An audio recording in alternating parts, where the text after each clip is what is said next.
The thief wins by acquiring and stashing 6 treasure tokens and or 6 dragon gems. The moment they do that, they win to break their undying curse.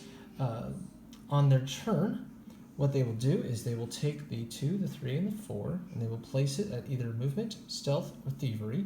So in other words, you could have 2, 3, 4, you could have 4, 2, 3, whatever you want.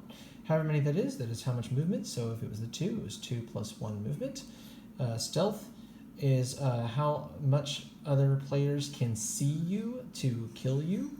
And thievery is basically actions. So on your turn, you will assign the stat tokens first, then you will move and take actions, and it doesn't matter what order you do them in. You can do any action at any time. You can do a movement first, you can do movement after, you could do movement in between. So the different actions are loot. Oh, I'm sorry, and these are your 5 action tokens. So you only have 5 actions that you can do at the most, because if you did 4 plus 1. So you would take however many action tokens you had, so if it was 2 plus 1, you would take 3 of these. And then you can place them. So let's say you wanted to pick a lock, you would use 1. However, if you only use 1, you have to roll the die, and you only succeed on a 4 or higher. If you did 2, it's 2 or higher. If you used all 3 cubes on there, you succeed. You don't even have to roll. You can read each of these to see what they all do, but essentially what you're going to be trying to do is finding treasure, finding vaults to unlock, or taking treasure from other players through pickpocketing. You could backstab them just to injure them, just to make them not do as well. You can climb to go across walls.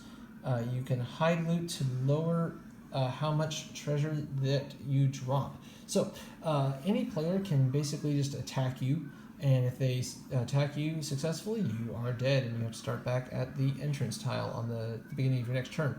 But your loot drops wherever you were. So whatever tokens you have, dragon tokens or treasure tokens, you drop them on the space where you died, and they would gain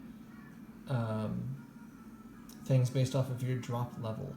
And it says on here what happens. Basically, like, the knight would get grit depending on that, the goblins would gain secrets or rage, and the dragon would gain power cards by killing you.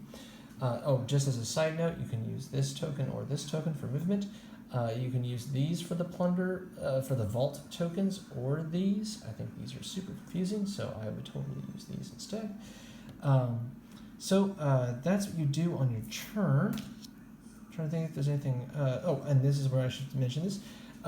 For the knight to attack you, they have to be in the same space as you, but they have to be able to see you. The knight's perception has to be equal to or higher than the stealth. The goblin's population has to be 1 more than your stealth.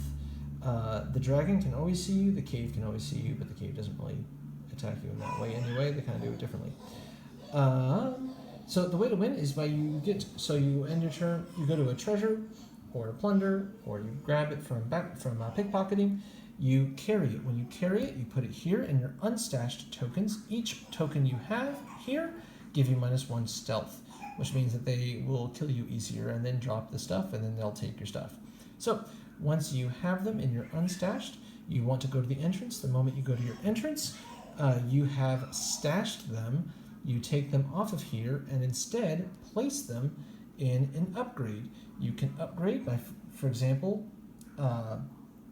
flip stat token, make a 2 into a 3. So you can make this 2 into a 3. You'll notice that this is a slightly darker than that. So that shows you this is what you start with. This is what you end up with if you upgrade it.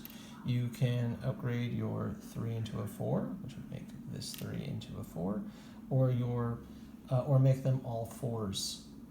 And you wouldn't even use these because they're just all considered to be 4s.